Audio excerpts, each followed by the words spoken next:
Vamos a empezar y los que se vayan incorporando. Entiendo que estáis viendo la pantalla correctamente. Sí. Vale.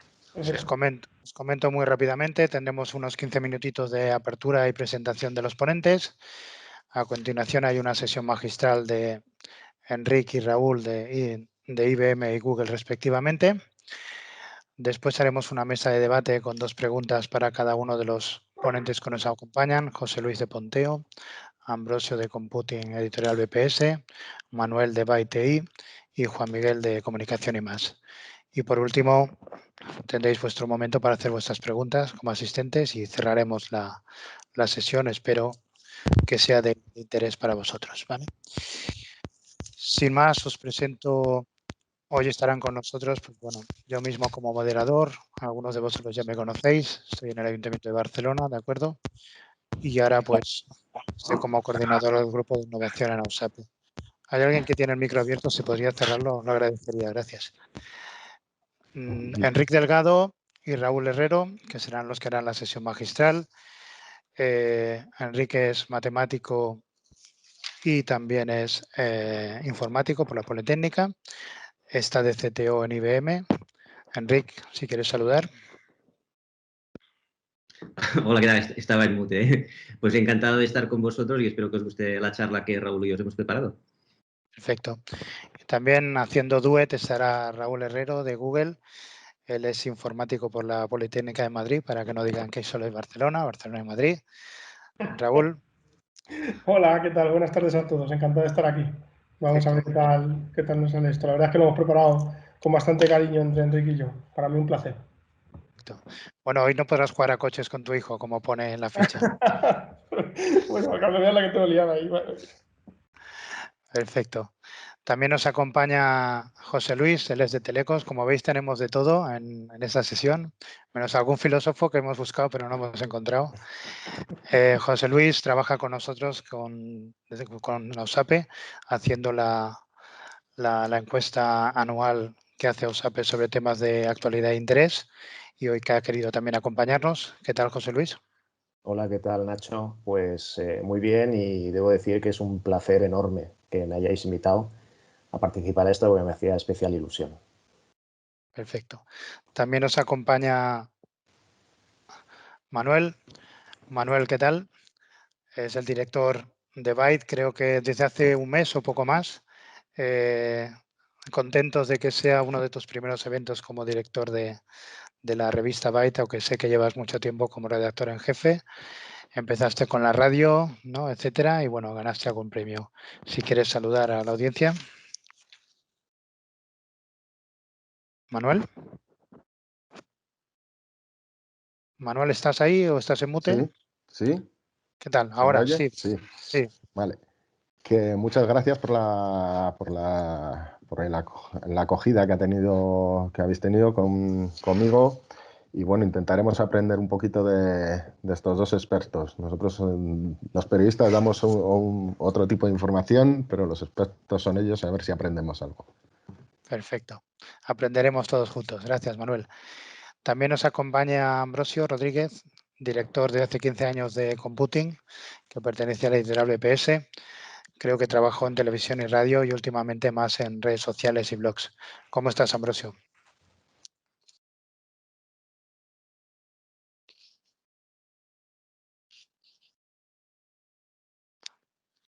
Ambrosio, ¿nos escuchas?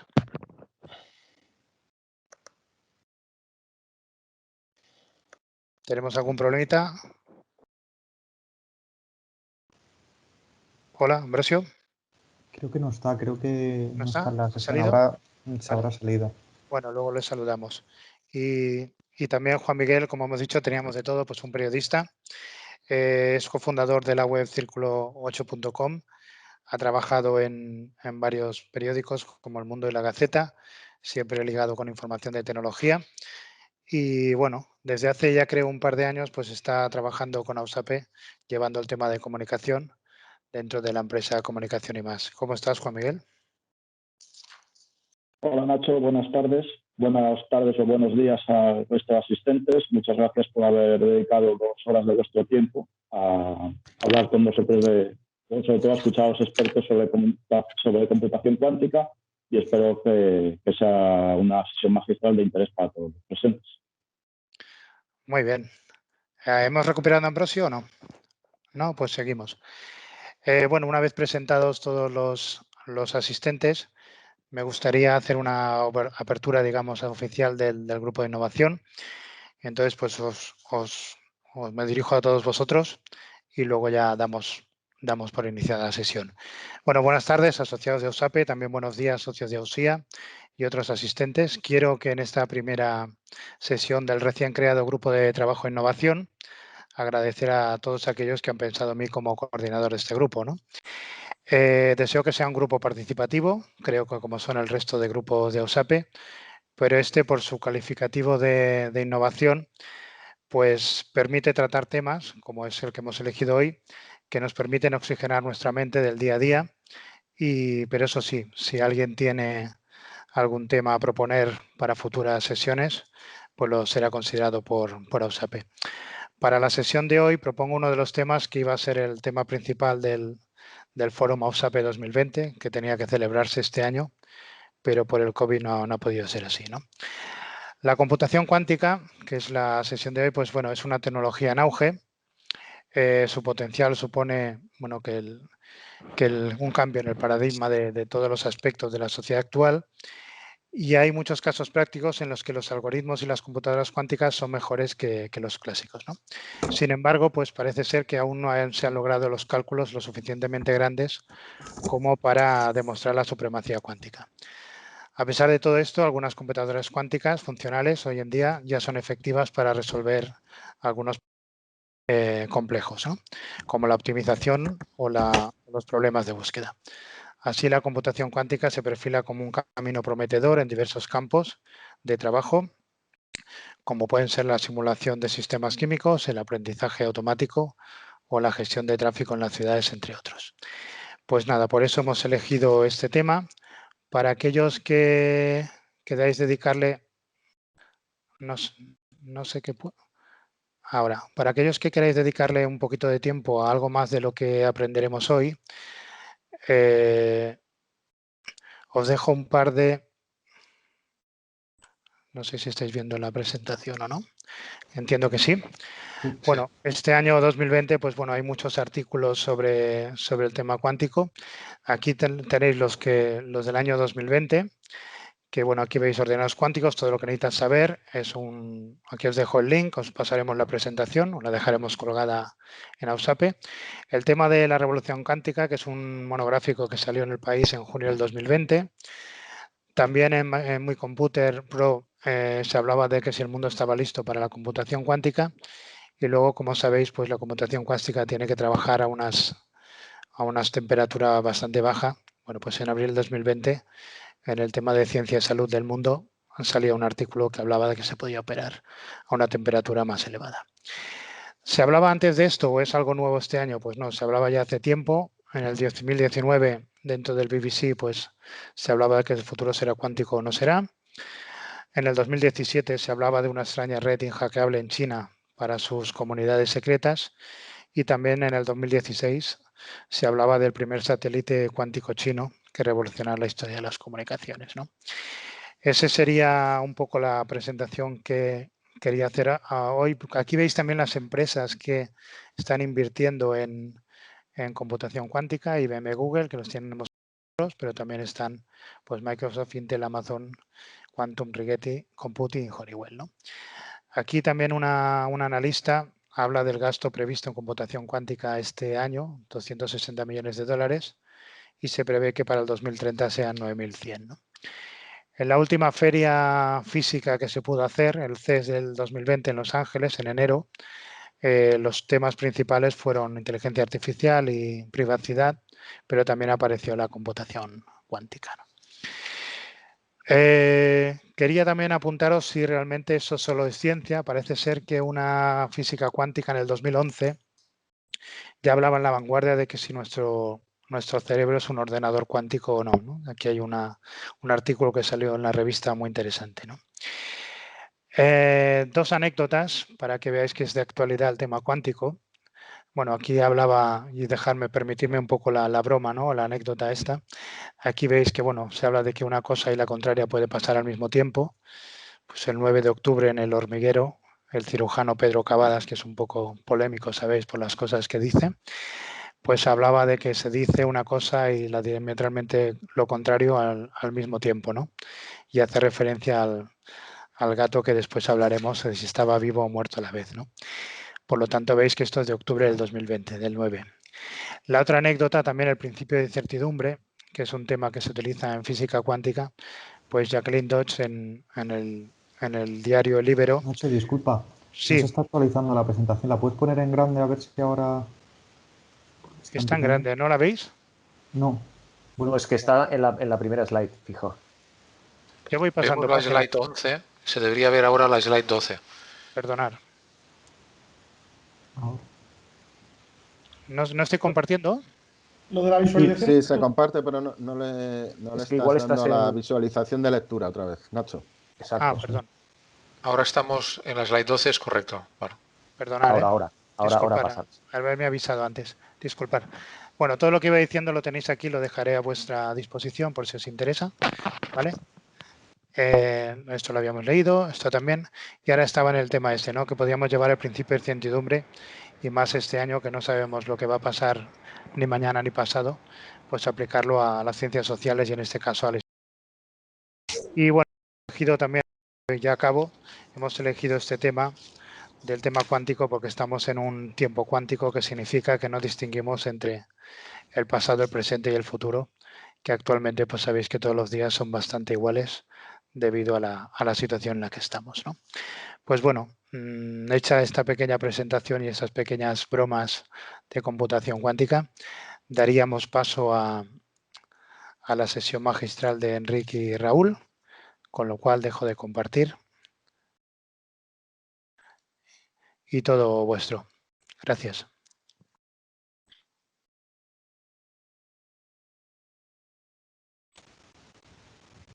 Enrique, Raúl, ¿estáis ahí, no? Sí, lo que nos falta es la presentación de Jesús puesta por ahí. Vale. Sí, un segundo. Está...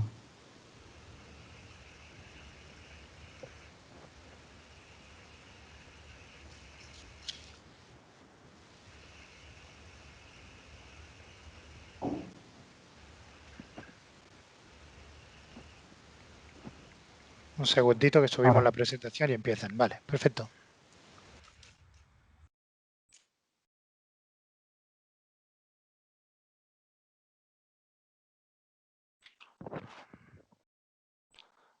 Yo ya la veo, adelante. Pues hola, ¿qué tal? Muy buenas tardes a todos y gracias por unirse a este evento sobre computación cuántica. Lo primero que queríamos, tanto Enrique como yo, era agradecer a USAPE la oportunidad que nos dan, ¿no? A IBM y a Google de estar hoy presentes aquí con vosotros, así que muchas gracias. Y muchas gracias también a todos vosotros por hacer hueco en vuestras agendas, incluso conectados desde otros usos horarios. No sé si os hemos hecho mucho madrugar o os estamos haciendo iros a la cama tarde, pero bueno, esperemos que merezca la pena. Hoy vamos a hablar un ratito sobre computación cuántica y sus principios, cualidades y posibilidades. Y esperemos que este rato sea de vuestro agrado. Lo primero que vamos a hacer es un pequeño recordatorio sobre computación clásica e historia de la computación, una especie de guía de supervivencia que nos permita adentrarnos dentro del mundo cuántico con el ánimo bien alto, por así decirlo. Luego veremos los principios sobre los que se rige la mecánica cuántica y que se aplican, entre otros campos, a la computación cuántica, para luego pasar a ver cómo funciona un ordenador cuántico, cómo es el hardware y qué tipos de problemas son los más propensos a ser resueltos. Luego pasaremos a ver también algunas de las aplicaciones que han sido ya identificadas y sobre las que algunas empresas pues ya están trabajando, ¿no? Si además entre Enrique y yo conseguimos que este viaje sea ameno y un poco divertido, pues por lo menos de nuestro lado nos vamos a ir contentos, ¿verdad? Tendremos tiempo luego al final durante las preguntas y también tendremos un concurso de preguntas y respuestas con un Kahoot al final, así que no lo perdáis. Creo que lo vamos a hacer al final de la ronda de preguntas para que dé tiempo a hacerlo todo, ¿no? Bueno, lo primero que piensa uno cuando se acerca por primera vez al mundo de la física cuántica y de la mecánica cuántica, y por extensión a la computación cuántica, pues es si todo esto es ciencia ficción o si está pasando de verdad, ¿no? La realidad es que hoy por hoy, cuando hablamos de la computación cuántica, sobre todo cuando nos referimos al diseño y construcción del hardware, estamos hablando de una comunidad de científicos relativamente pequeña, ¿no? Trabajando en un campo de altísima especialización y que desafía a todo lo conocido hasta ahora, principios y leyes que hasta ahora solo estaban demostradas sobre el papel, las ponemos a prueba y las estamos poniendo a prueba en el mundo real. Con esto quiero decir que esto es ciencia en estado puro, ¿no? Y que por lo tanto está al alcance de relativamente pocas personas. Los demás lo que hacemos es verlo un poco desde la distancia, ¿no? Fascinarnos con cada avance, soñar con las posibilidades de futuro y desear que próximamente estas tecnologías pues estén lo suficientemente maduras y democratizadas para que podamos disfrutarlas de la misma forma que hacemos hoy con los computadores clásicos. Entre tanto, ¿qué hacemos? Pues añadimos un poco de ficción, ¿no? Como ponía ahí en la frase esa, ¿no? Que es un poco la sal y pimienta que nos hace más alegre y entretenido el viaje, mientras que los verdaderos protagonistas, que son esos equipos de científicos, siguen pasito a pasito avanzando para ofrecernos un nuevo horizonte, pues cualquier día de estos o cualquier año de estos, ¿no? Que tampoco estemos hablando seguramente en una escala de días. Así que nada, vamos a comenzar nuestro viaje a lo Érase una vez el hombre, ¿vale? Viajamos hasta Alemania hace unos 340 años, 1679, el siglo de las luces.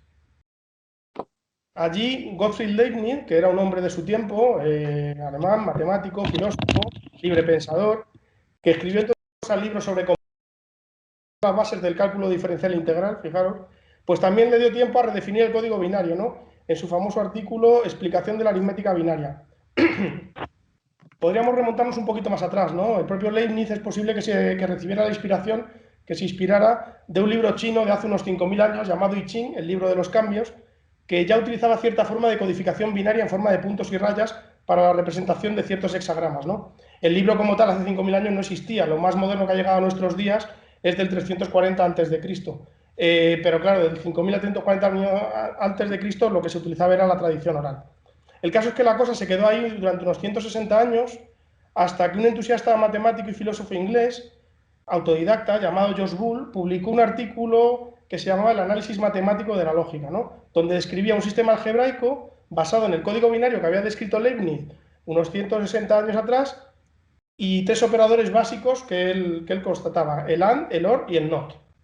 Esto hoy lo conocemos como álgebra de Boole o sistema booleano. Boole, por cierto, es un personaje muy querido por la comunidad científica, ¿no? Y como chascarrillo. En 2015 fue el 200 aniversario de su nacimiento y hubo eventos y celebraciones en facultades y universidades técnicas de todo el mundo, ¿no? Reinventando un poquito al personaje bajo el eslogan Boole is cool, que no sé si os suena el logotipo, vamos, hicieron camisetas y tal en su época. Tuvieron que pasar otros 90 años hasta que en 1937 Claude Shannon, que por aquel entonces era estudiante del MIT, se dio cuenta de que el comportamiento de un circuito eléctrico era similar al álgebra de Boole que él había estudiado. Posteriormente, Claude Shannon, pues aparte por las ecuaciones de Shannon, que son bastante famosas, pues también será reconocido como el inventor del bit. Y a partir de ahí el resto es historia, ¿no? Una vez que se estableció que el comportamiento de un circuito eléctrico responde a los principios del álgebra de booleana, pues todo comenzó a ir muchísimo más rápido. Válvulas de vacío, transistores, como el que veis ahí, ¿no? El primer transistor inventado en el laboratorio Bell, ordenadores que ocupaban habitaciones enteras, tarjetas perforadas, equipos de programación que trabajaban ahí a pie de obra, ¿no? Como esos que veis ahí en las fotos. Ahí tenemos algunas personas cambiando la programación, por ejemplo, de un ENIAC en 1947. El ENIAC, por cierto, que puede ser considerado como el primer ordenador programable casi de propósito general, ¿no? Se presentó en 1946, costó $500.000 de la época, creo recordar, el equivalente hoy a unos 8 millones de dólares por ahí. Y la máquina, salvo una ampliación de memoria que se hizo en 1947, estuvo en servicio ininterrumpido hasta 1955. Al final de su vida operacional contenía unos 18.000 tubos de vacío, para que os hagáis una idea, 70.000 resistencias, 10.000 condensadores y unos 5 millones de soldaduras hechas a mano en la época. Todo ello instalado en una habitación de unos 170 metros cuadrados. Lo llamaban el Giant Brain, el cerebro gigante, ¿no? Porque era 1000 veces más rápido de todo lo que se había conocido hasta entonces. Estaba diseñado para responder y para resolver inicialmente problemas de balística. Por eso decía que se podría considerar casi de... ¿no? Pero podía calcular una trayectoria en unos 30 segundos, cosa que hasta entonces pues, le llevaba a una persona pues, aproximadamente unas 24 horas. ¿no? Esto si hablamos de la potencia de computación de la época, pero no podemos olvidarnos de la memoria. ¿no? Por ejemplo, las memorias magnéticas de tambor, en las que se escribía y se leía a la que giraba ese tambor, con esos cabezales que veis ahí en las tapitas, o las más sencillas y utilizadas memorias basadas en toros de ferrita, como los que veis ahí en la foto, ¿no? que os sonarán a muchos de vosotros, sobre todo los que habéis estudiado informática o algo así, porque el donut forma parte de muchos de los logotipos y escudos de las facultades de ciencias de computación de muchas de las universidades del mundo. ¿no? Cada anillito de esos guardaba un bit, 0 o 1, según la dirección del campo magnético que se generaba por unas corrientes al atravesar el agujero del donut, y esos toros de ferrita se disponían en planchas luego cuadradas, ¿no? Como la que veis ahí en la foto, de dimensiones 2 a la n, que aún utilizamos hoy para direccionar datos en las memorias de los computadores modernos, ¿no? 2 a la n, 2, 4, 8, 16, 32, 64, 128. Fueron tan populares que incluso se llegaron a fabricar anillos de 0,5 milímetros de diámetro, bastante pequeño para la época, de forma que se pudieron direccionar grandes cantidades de memoria para aquella época en relativamente poco espacio, ¿no? ¿Qué pasó después? Bueno, pues después llegaron los semiconductores y con ellos pues una nueva revolución, ¿no? Desde el punto de vista de la ciencia de materiales, como sabéis, un semiconductor pues es un material que no es ni buen conductor ni buen aislante, pero que puede cambiar su capacidad de conductividad según se le aplique energía, ¿no? Ya sea calor, voltaje, luz.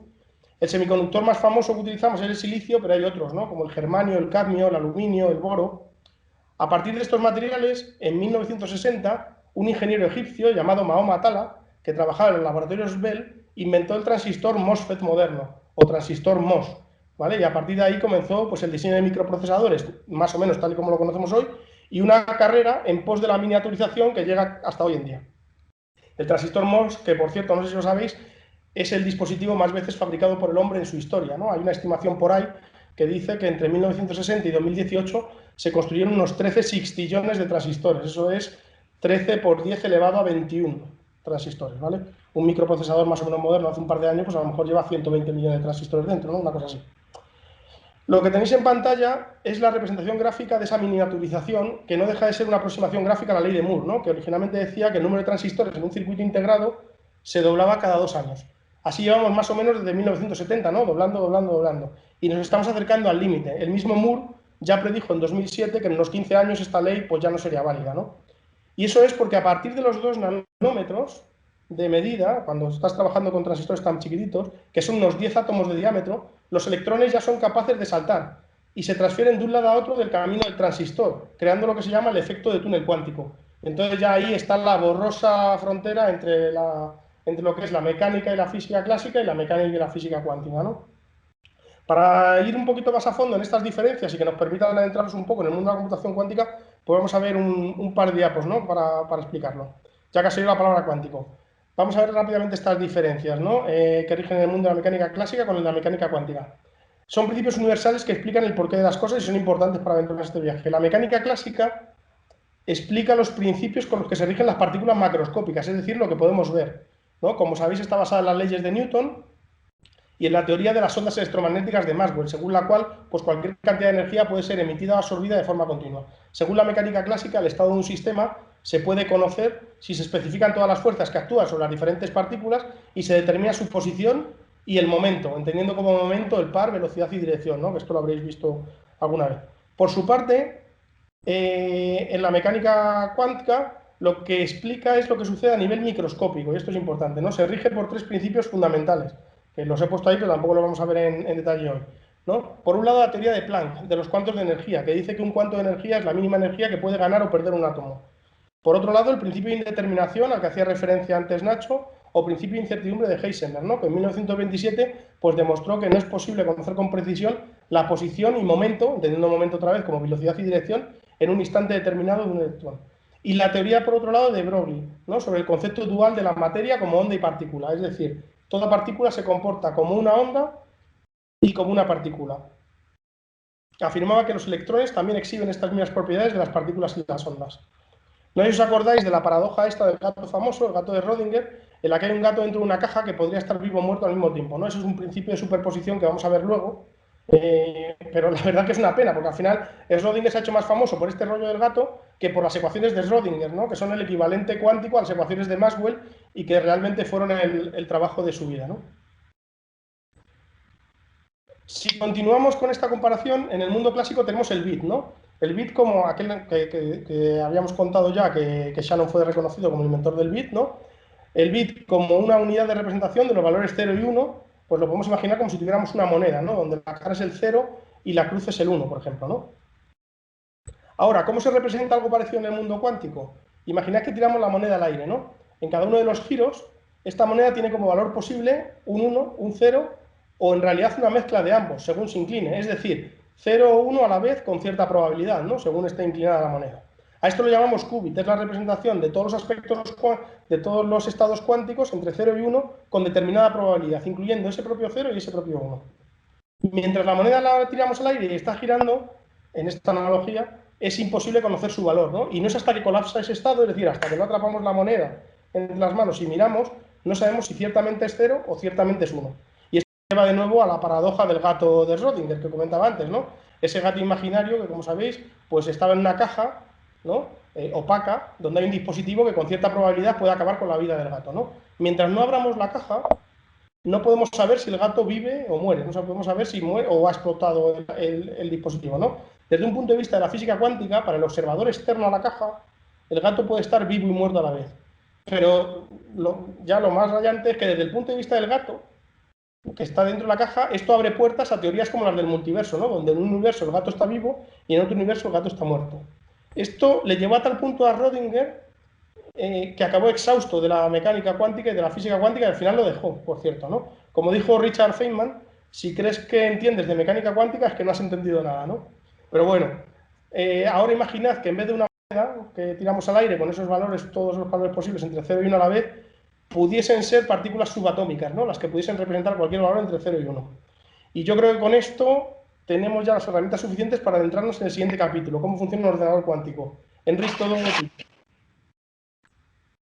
Vale, muchas gracias, Raúl. Te tomo el control. Vale, lo que vamos a ver en esta sección es, o lo que vamos a intentar explicaros es cómo funciona desde un punto de vista lógico un ordenador cuántico. En realidad, si quisiéramos explicarlo bien, tendríamos básicamente que hacer formulitas matemáticas y os tendría que enseñar formulitas matemáticas. O sea, lo que os vamos a ofrecer, digamos, es una analogía basada en esa moneda que se lanza al aire. Y si hay algún físico en la audiencia, pues cuando acabe dirá, pero esto no es exacto del todo, ¿eh? Y es verdad, es una analogía que no es exacta, y en las preguntas, si queréis, podemos hablar de por qué no es exacta, pero lo que permite, creo yo, es desarrollar una intuición de cómo funciona algo bastante raro comparado con la manera como nosotros tenemos, digamos, tendemos a pensar en un ordenador clásico. ¿Vale? O sea, lo que os voy a pedir ahora es que abráis vuestra mente, dejéis volar la imaginación porque necesitaréis un poquito. Raúl lo ha dicho, un qubit podíamos pensarlo como una moneda que lanzamos al aire porque mientras la moneda está en el aire, así dando vueltas, pues podemos pensar que es un 0 y un 1 a la vez. Alguien dirá, bueno, ¿y qué? ¿Vale? ¿Y qué gracia tiene eso? Pues tiene bastante gracia. Imaginad que yo os digo, representadme todos los números del 0 al 3 con monedas, ¿vale? En un ordenador clásico. Pues, ¿qué haríais? Pues cogeríais 8 monedas y las pondríais así. Cara a cara para el 0, 0, cara a cruz para el 0, 1, etcétera, etcétera, etcétera. ¿Vale? Y con 8 monedas representáis los números del 0 al 3. Está bien, si jugamos en un ordenador cuántico, yo podría coger 2 monedas, lanzar las 2 monedas a la vez, y como cada una de estas monedas en sí es un 0 y un 1 a la vez, podemos imaginar que las 2 monedas, mientras están en el aire, están representando todos los números del 0 al 3 a la vez. Fijaros la diferencia. En un ordenador clásico necesito 8 monedas. En un ordenador cuántico, para representar la misma información, necesito 2. Y os he puesto un ejemplo muy chorra, pero imaginad que os pido lo mismo para los números del 0 al 999. Si hacéis el calculito, veréis que para representar todos los números a la vez, del 0 al 999, necesitáis como unas 10.000 monedas. ¿Cuántas monedas necesitáis con un ordenador cuántico? Pues si lo calculáis un poquitín, es muy fácil hacer el cálculo, son 10. O sea, yo lanzo 10 monedas a la vez y entre todas ellas me representan a la vez todos los números del 0 al 999. O sea, ahí tenemos la primera gracia de un ordenador cuántico. Y es que permite representar mucha información con muy poquitos recursos. Pero todavía hay más. Ahora imaginad que os digo, vale, multiplicadme todos los números del 0 al 3 por todos los números del 0 al 3. ¿Vale? En un ordenador clásico, ¿qué haríais? Pues por un lado pondríais las 8 monedas estas para representar los números del 0 al 3 en un lado, por otro lado pondríais los números del 0 al 3 para representar los números del 0 al 3 en otro lado, y empezaríais a hacer multiplicaciones de todos con todos. ¿Cuántas multiplicaciones necesitáis? Pues fácil, ¿no? 4 por 4, 16 multiplicaciones. En el mundo cuántico, esto se hace así. Cojo 2 monedas, las lanzo por aquí, ¿vale? Aquí tengo 2 monedas que están volando y que representan los números del 0 al 3, tal como me hemos dicho antes. Cojo 2 monedas más y las lanzo por aquí. Y tengo dos monedas más que están representando los números. Y ahora, una sola multiplicación, estas monedas que están en el aire las puedo multiplicar y hacer todas estas multiplicaciones de golpe. O sea, no solamente que que podemos reducir el número de recursos para representar información de manera muy significativa, sino que podemos reducir el número de operaciones de manera exponencial cuando lanzamos monedas al aire y las multiplicamos entre ellas, ¿vale? Bueno, esto, que os lo acabo de explicar, se corresponde con los dos principios básicos en que se basa toda la computación cuántica, que es la superposición y el entrelazamiento. La superposición es lo que estaba explicando antes Raúl, ¿vale? Es la propiedad que tienen ciertas partículas de estar en dos estados a la vez. Por ejemplo, pues un fotón puede estar en un estado en el cual pues, su polaridad sea vertical y horizontal pues, a la vez, entre comillas. O, por ejemplo, el spin de un electrón pues, puede estar en dos spines a la vez. O sea, hay infinitas no, ahora me he pasado. Hay muchas partículas que tienen propiedades que están en este estado cuántico en que pueden estar dos cosas a la vez. Y lo que nos permite la superposición es eso, con muy poquitos recursos, representar muchísima información. Y el otro principio de la física cuántica que estamos explotando es el del entrelazamiento. El entrelazamiento lo que permite es ligar lo que le pasa a una partícula en un estado cuántico con lo que le pasa a otra, ¿vale? En términos de monedas, lo que quiere decir es que si yo tengo dos monedas y las entrelazo, yo lanzo una y cuando me cae, si me cae de cara, la segunda fuerzo que también me caiga de cara. O al revés, que cuando me caiga de cara, yo fuerzo que la otra me caiga de cruz, ¿vale? Y esto parece una cosa muy rara, pero realmente desde un punto de vista de ingeniería, hacer que dos partículas estén entrelazadas es muy, muy fácil. Y esto lo que permite es operar, ¿vale? Hacer, digamos, esta reducción de operaciones porque estamos haciendo operaciones con las monedas en el aire a la vez. Esto está muy bien, pero esto por sí solo no sirve para nada. Y ahora, si os he pedido antes que hicierais un esfuerzo de imaginación, ahora tengo que pediros que lo multipliquéis por 2, porque ahora viene la parte un poco más rara. Imaginad que tenemos que resolver el problema del viajante de comercio, por ejemplo. ¿Vale? El problema del viajante de comercio, si habéis estudiado informática, seguro que os lo conocéis, ¿vale? Es la historia de, yo soy un comerciante, pues que vendo, no sé, que vendo libros, y tengo que visitar N ciudades de manera que el recorrido que hagas en ciudades sea lo más corto posible, ¿vale? Pues para ahorrar gasolina del coche, por ejemplo. Vale. ¿Cómo podemos imaginar que resolveríamos esto con las monedas? Pues mira, podríamos hacer lo siguiente. Podríamos coger un grupo de monedas, lanzarlas al aire y esas monedas hacer que representaran la geoposición o la posición geográfica de todas las ciudades, utilizando el principio de superposición. Luego, podríamos operar esas monedas en el aire súper eficientemente y hacer el cálculo de todos los recorridos y las distancias de todos los recorridos a la vez, ¿vale? De manera que nosotros tenemos en esas monedas que están en el aire como un mar de todas las soluciones posibles de los recorridos del viajante de comercio. Pero ¿qué pasa? Que cuando esas monedas me caen al suelo, perdón, a la mesa en este caso, estoy en una mesa, ¿cuál es la solución que queda? Pues la solución que sale es una cualquiera. O sea, la computación cuántica es probabilística. Cuando tú lanzas una moneda, no sabes si te caerá de cara o de cruz. Hay un 50% de posibilidades. Pues lo mismo pasa cuando tú empiezas a calcular soluciones con esas monedas que están en el aire. Si tú no haces nada más, cuando esas monedas caen al suelo, la solución que te da una cualquiera. Para eso existe, o para eso explotamos, el principio de interferencia. Que este es el realmente más complicado. Lo que hace lo que hace la interferencia es hacer que las posibilidades de que la solución que buscamos se maximicen cuando las monedas caigan al suelo. Y la manera de imaginarlo con una analogía fácil es con estos cascos que hacen reducción de ruido, ¿vale? ¿Qué hacen estos cascos, los que cancelan ruido? Pensad que la música es la solución al problema que queremos resolver. Pero esa música está, digamos, adulterada con un montón de ruido, con otras soluciones, si queréis, que la envuelven. ¿Vale? ¿Qué hacen los cascos? Básicamente, pues generan una onda inversa a lo que es el ruido, de manera que solamente te queda la música. Pues eso es exactamente lo que hace la interferencia en un algoritmo cuántico. Cuando las monedas están en el aire, cuando ya hemos generado todas las soluciones, consiguen aumentar las posibilidades de la solución que buscamos para que cuando caigan, lo más probable es que nos salga lo que queremos. Y ya está. Realmente todos los algoritmos cuánticos funcionan así. Tienen todos 3 fases. Hay una primera fase en la cual, digamos, se lanzan monedas y se, digamos, genera toda la información que tú necesitas para resolver el problema. Hay una segunda fase en la cual operas las monedas mientras están en el aire, pues de manera súper eficiente, como he puesto en el ejemplo ese, y generas, pues, el, entre comillas, mar de soluciones de tu problema. Y hay una tercera parte en la cual tú usas la interferencia para que de todas esas soluciones, digamos, alterando cómo se mueven las monedas, si queréis llevar la analogía al extremo, pues las posibilidades de que salga la solución que vosotros buscáis cuando caigan, pues se maximicen. Y todos los algoritmos cuánticos funcionan así. Punto. ¿Cómo hace la naturaleza esto? ¿O por qué la naturaleza funciona así? Pues lo he dicho un poco antes, Raúl. Esto realmente no hay Dios que tenga ni idea, ¿vale? Nosotros sabemos que la naturaleza funciona así y además podemos modelarlo de manera súper exacta y súper precisa.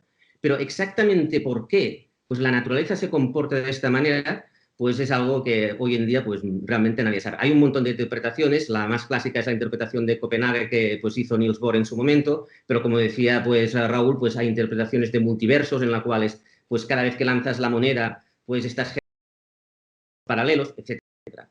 Realmente da igual, para hacer los cálculos que queremos hacer, lo que importa es saber que esto funciona así. Esto os puede dar un poco una idea de hasta qué punto un algoritmo cuántico es distinto de un algoritmo clásico. Pero es todavía más distinto. Os pongo un par de ejemplos más, veréis. Vosotros sabéis que todos los circuitos de un ordenador clásico, del Mac que tengo aquí delante, por ejemplo, pues están hechos con puertas lógicas, ¿vale? Bueno, es lo que contaba antes Raúl con la historia de Boole. Estas puertas lógicas son la base de todos los circuitos y tienen una característica sobre la cual no prestamos mucha atención, pero que es muy relevante, y es que no son reversibles. Es decir, una puerta AND, la primera de todas, pues que hace un AND de 2 bits, si a nosotros nos dan la salida de un AND y es 0, realmente nosotros no sabemos volver para atrás. No sabemos si el input era un 0,0, un 1,0, un 0,1, no lo sabemos, ¿vale? Pero bueno, es igual, funciona. En un ordenador cuántico esto no se puede hacer. Punto. O sea, todos los circuitos, cualquier algoritmo que se haga, tiene que ser reversible. Porque si no, nos estaríamos cargándonos algunas de las leyes fundamentales de física y básicamente es que no funciona. ¿Y esto qué implica, por ejemplo? Pues si nosotros tenemos que hacer un modulito que haga una multiplicación de 2 números, por ejemplo, que multiplique 6 por 2, no es suficiente con hacer 6 por 2 y sacar un 12. Esto no es reversible, porque si a mí me dan el 12, yo no sé si la entrada era un 6,2 o era un 3,4, ¿vale? Hay que hacerlo así. Hay que añadir información que seguramente luego no sirve para nada, pero es información necesaria para que el circuito sea reversible, se cumplan con las leyes de la física básica y el ordenador cuántico funcione. Y esto, si me permitís la expresión, es un coñazo. O sea, intentar a veces hacer que un circuito sea reversible no es trivial y es bastante fastidioso, pero hay que hacerlo, ¿vale? Es una de las cosas necesarias que hay que hacer. Esto además tiene una consecuencia muy, muy curiosa y que personalmente, de toda la historia esta de la mecánica cuántica y de los ordenadores cuánticos, es la que más me alucina de todo, mucho más que lo que es reversible. No gasta energía. O sea, hacer este cálculo no consume energía. Es decir, nuestros ordenadores gastan mucha energía porque son no reversibles. Entre comillas, podríamos decir que olvidar cosas. Ahora sí que necesitaríamos al filósofo al que estaba diciendo Nacho que faltaba en la sesión. Pero filosóficamente podríamos decir que olvidar cosas gasta energía, mientras que recordarlas no las gasta. Esto no quiere decir que un ordenador cuántico gastará energía cero, ¿vale? Luego cuando Raúl os explique pues cómo funciona el hardware, pues veréis que hay muchos elementos alrededor de lo que es el ordenador cuántico, un frigorífico, por ejemplo, y eso gasta energía. Pero que lo que es la operación en sí misma no gasta. Y esto a mí me parece, vamos, brutal. Otra cosita, olvidaros de la fórmula que hay aquí. O sea, la fórmula que hay aquí, lo que veis aquí es cómo se representan matemáticamente los estados cuánticos, ¿vale? Pero olvidadla. El mensaje aquí es, Una de las cosas que hacemos habitualmente en cualquier lenguaje de programación es asignar dos variables, ¿vale? Es A igual a B. Y entonces la variable A coge el valor de la variable B, ¿no? Es algo que hacemos, si habéis programado alguna vez, lo habéis hecho tropecientos mil millones de veces. Pues esto no se puede hacer en computación cuántica, porque un estado cuántico no se puede copiar sobre otro. Siempre hay que buscar otras maneras para conseguir lo mismo. Lo cual, pues, bueno, como lo de la reversibilidad, es entre comillas, un fastidio, implica realmente un cambio de mentalidad muy significativo respecto a cómo se programan estos ordenadores. Hay dos maneras de programarlos. Lo que se llaman circuitos. Los circuitos básicamente son la programación a más bajo nivel, que es la programación a nivel de puertas lógicas. O sea, todos estos cuadraditos que veis aquí son puertas lógicas, ¿vale? Que podrían ser equivalentes pues al AND, al OR, al NAND, etcétera, etcétera, que veíamos antes de un ordenador clásico. Simplemente pues tienen una configuración un poco distinta, pero es lo mismo. Los ordenadores cuánticos realmente se programan con esto. Y si uno quiere... Creo que hay alguien que se ha dejado un mute abierto. Si podéis apagar. Gracias. Realmente los ordenadores cuánticos se programan así, ¿vale? Para hacer un circuito cuántico, pues se cojan puertas lógicas y se enganchan con qubits y con eso se crea un circuito. Si uno quiere realmente entender cómo funciona un circuito cuántico, hay que usar esto. Pero no es necesario. Hay lenguajes de programación un poco más abstractos y uno muy popular es el Qiskit. Qiskit son librerías en Python que tienen, digamos, ya preconstruidos estos circuitos. De manera que tú, digamos, pues no tienes que romperte la cabeza en pensar cómo demonios haces un circuito que haga X, ¿vale? Sino que simplemente utilizas un lenguaje muy habitual y muy común, que es el Python, pues para hacer tus programas, ¿vale? Pero, insisto, si uno realmente quiere entender, y es donde está realmente la gracia, cómo funciona un algoritmo cuántico, hay que ir a hacer un circuito cuántico, digamos, de bajo nivel. El algoritmo, por poner un ejemplo de algoritmo, el algoritmo más famoso de larguísimo de la historia de la computación cuántica es el algoritmo de Shor, que es este de aquí. Y se explica muy fácil. Imaginad que tenéis dos números primos, ¿vale? El P y el Q. Multiplicar dos números en un ordenador clásico es muy fácil. E incluso si estos dos números son súper grandes, es igual, no tardas nada, es una chorrada. Ahora bien, hacer la operación inversa, es decir, a partir de n, factorizarlo en P y Q, esto es bastante más complicado y a un ordenador clásico le cuesta bastante. Mientras que un ordenador cuántico lo hace muchísimo más rápido, gracias a este algoritmo de Shor. El ejemplo, imaginad que tenéis que factorizar un número n en P y Q y que en un ordenador clásico os tarda esto que os pongo aquí, ¿vale? 28, no sé ni cómo pronunciar este numerito, trillo años, o lo que sea, vamos. Pues este mismo tiempo, este mismo número, un ordenador cuántico lo factorizaría en 100 segundos, ¿vale? Esta es la potencia bestial que puede tener un ordenador cuántico. Este algoritmo, además, es muy significativo porque esta propiedad de que factorizar un número sea difícil está en el corazón de la mayoría de algoritmos criptográficos que usamos hoy en día, que son los RSA. O sea, cuando vosotros os conectáis con el móvil a vuestro banco pues de forma encriptada y segura, bla, bla, bla, la criptografía que hay por detrás, lo que usa es justamente la dificultad de resolver este problema, de la factorización de un número en dos números primos. Aquí, pues, ya hace muchos años que salió, pues, la historia de, oh, Dios mío, pues, la criptografía del mundo está en peligro, estamos todos, no sé, los hackers nos van a robar el dinero. Que, de verdad, que nadie se preocupe lo más mínimo. Para hacer esto necesitamos un ordenador cuántico que tenga, pues, del orden de centenares de miles, por no decir millones de qubits. Hoy en día estamos, pues, llegando a los 100 qubits. Luego podemos hablar del roadmap si queréis. Pero vamos, estamos hiper lejos de tener un ordenador cuántico que sea capaz de resolver esto, ¿vale? Pero muy, muy lejos. Y mientras estamos lejos, se están generando además algoritmos que se llaman post-quantum.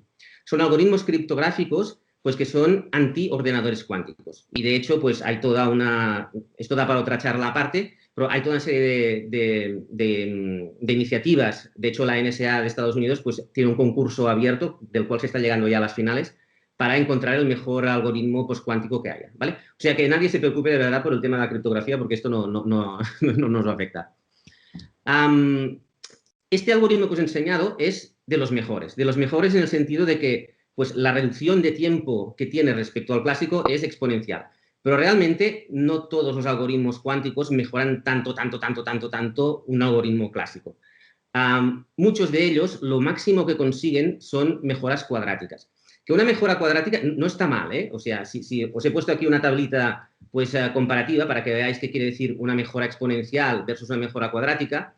Y, hombre, una mejora cuadrática no está mal, pero no es lo mismo que la brutalidad del algoritmo de Shor, ¿vale? Que es una mejora impresionante. Vamos, es de lo mejor que se puede tener. Por ejemplo, si alguien ha estudiado matemáticas o informática también, los problemas, hay una clasificación de los problemas en complejidad que se clasifican en problemas P de polinómicos, NP y NP completos, ¿vale? Pues los problemas NP completos, que son los que crecen exponencialmente, encajarían dentro de esta categoría de problemas que incluso un algoritmo cuántico lo reduciría en tiempo como mucho cuadráticamente. Y un ejemplo es el viajante de comercio. El problema del viajante de comercio es un algoritmo NP completo, y son NP completos porque son problemas que no tienen muy poca estructura. Y como tienen muy poca estructura, no hay por dónde cogerlos. Y lo único que se puede hacer es el cuento de la vieja, básicamente. Este tipo de problemas, y aparte del viajante de comercio, pues hay un montón de similares, nunca llegaremos a tener unas mejoras de tiempo exponenciales como las del algoritmo de Shor. Lo máximo que se conseguirá es mejoras cuadráticas. Que, insisto, no está mal, pero no es lo mismo. Finalmente, para acabar este repaso de lo que son la parte lógica de un algoritmo, de un ordenador cuántico. Normalmente se categorizan los algoritmos cuánticos en 4 grandes familias, ¿vale? Se pueden poner 5 o 3, depende de cómo lo hagas, pero más o menos siempre son estas 4. Un tipo de algoritmos que son los que modelan procesos de la naturaleza, es decir, los que permiten, por ejemplo, modelar una molécula, y hablaremos luego un poquito de esto. Los que pueden hacer simulaciones de escenarios. Imaginad, por ejemplo, un banco que tiene una cartera de valores y quiere ver cómo evoluciona en el tiempo. Pues con lo que os he explicado de las monedas, ya os podéis imaginar que es fácil hacer muchas simulaciones a la vez de eso. Hacer optimización, pues por ejemplo, el problema del viajante de comercio es un problema de optimización. Pues como este hay unos cuantos más. Y luego hay toda una área de estudio alrededor de cómo la computación cuántica puede ayudar en todo lo que es el machine learning y la inteligencia artificial, si queréis, en general, ¿vale? De la cual también hablaremos en un par dentro de 2 secciones. Pues ya está. Esto es el repaso a lo que es la parte lógica de la computación cuántica, y ahora Raúl pues continúa con lo que es la parte física, que son lo que es el hardware en sí mismo. Raúl, todo tuyo. Muy bien, muchas gracias, Enric. Bueno, pues vamos a ver ahora en un ratito, si hemos visto toda la parte lógica, vamos a ver un poquito la parte física, ¿no? El hardware, como diría aquel. Estas son 2 fotos de computadores cuánticos actuales, ¿no? Cogidas de los laboratorios de IBM y de Google, ¿no?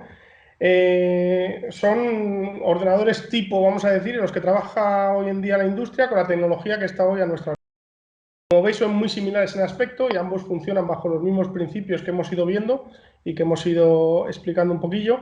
Y se suelen ver así para las fotos, ¿no? Pero cuando están funcionando, pues tienen puesto una carcasa que se ve ahí, creo, en la foto de la derecha en color rojo, ¿no? Que recubre todos esos tubos y cables que veis, ¿no? Pero ¿por qué tienen esta forma tan característica y por qué se cubre para funcionar? Creo que hay alguien por ahí con un micro abierto. Muchas gracias. Bueno, para contestar esto de por qué tienen esa forma tan característica y por qué se cubren para funcionar, primero debemos decir que los computadores cuánticos hoy en día trabajan en condiciones extremas de frío. Lo de condiciones extremas no es una forma de hablar, son probablemente los sitios más fríos del universo conocido, ¿vale? De hecho, uno de los retos de la ciencia hoy en día, como comentaba Nacho al principio en la presentación de la ponencia, es conseguir que los computadores cuánticos puedan funcionar cada vez en condiciones de temperatura más benévolas, ¿no? Pero esto es algo que hoy por hoy pues, todavía es un poco complejo de alcanzar. ¿Y por qué se necesita tanto frío? Bueno, la respuesta es simple y nos la da la mecánica clásica de nuevo, ¿no? Que viene al rescate. Cuanto más frío hace, pues menos se mueven las moléculas y por lo tanto más estable es el estado de los qubits dentro del computador cuántico. Ahora bien, ¿cuánto podemos enfriar hoy en día? Bueno, pues cuanto más mejor, ¿no? Así que la industria se está acercando a temperaturas cada vez más cercanas al 0 absoluto o 0 Kelvin, que equivale a menos 273,15 grados Celsius, ¿no? Supongo que os suena la teoría del 0 absoluto, ¿no? El 0 absoluto es una temperatura que en teoría hoy por hoy no se puede alcanzar, ¿no? Lo que dice la teoría es que a este nivel de temperaturas tan bajas ya no hay vibraciones atómicas, es decir, todas las sustancias sometidas a estas frías temperaturas aparecen en modo sólido y llega un momento que las moléculas no son capaces de moverse y dejan de vibrar, con lo cual pues no tienen energía. Cuando decimos que el cero absoluto es una teoría, me estoy refiriendo a que hoy con la tecnología disponible pues no hemos sido capaces de alcanzar esa temperatura en experimentos, ¿no? Es decir, nada se ha podido enfriar nada tanto hasta el momento. De momento queda en el campo un poquito de la experimentación.